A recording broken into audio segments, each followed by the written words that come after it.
Assalomu alaykum Alijon ota, yaxshimisiz? Yaxshi dam olib yotibsizmi? Yaxshi, rahmat. Biz bu yerda istab topib birovlarni tavsiyalari bilan keldik. Qayerdan keldingiz ota? O'sh viloyatini Qirg'iziston Respublikasidan keldik. Uzoq bo'lsa ham lekin topib keldik. Kelib mana bular bilan tanishib, shularni aytgan narsalarini qilib, bu yerda ko'p narsalar bor ekan. Lichenalarimiz yoqyaptimi? Parafin bor ekan, massaj bor ekan, elektroforez bor ekan, vannalari bor ekan. Yaxshi. Oziq ovqatlari ham yaxshi ekan. Xonalarni shinamgina ekan.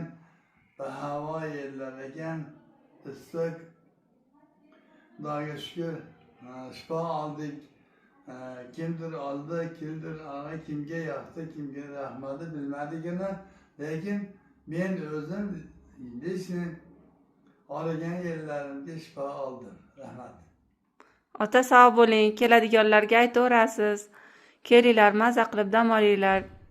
Lichenalarimiz o'z vaqtida qilinadi. Fizolicheenalarimizdan elektroforez, darseval, parafin, massaj, mineral suvli vanna shular bor. Mana ota kelishganda oyoqlarida og'riq, qo'llarimda og'rig'i bor, bo'g'imlarimda, oshqozonlarim, jig'ildonim qaynaydi dirdi. Suvimizdan ichib, mana shifo topib, maza qilib dam olishyapti. Bizlar ham birovlarni shu tavsiyasi bilan keldik. Biz bilmasdik bu yerda. Qiziltepa degan Oltiariq rayonida dedi. Uni bilmasdik. Topib keldik.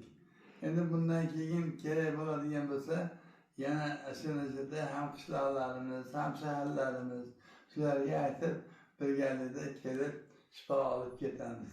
Rahmat ota, sog' bo'ling siz ham. Xizmat qilgan qizlarimizga, boshqalarga rahmat, yaxshi qarashdi.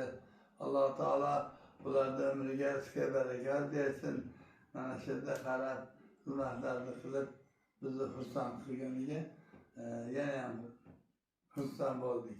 Rahmat ota, sog' bo'ling, yana kelinglar.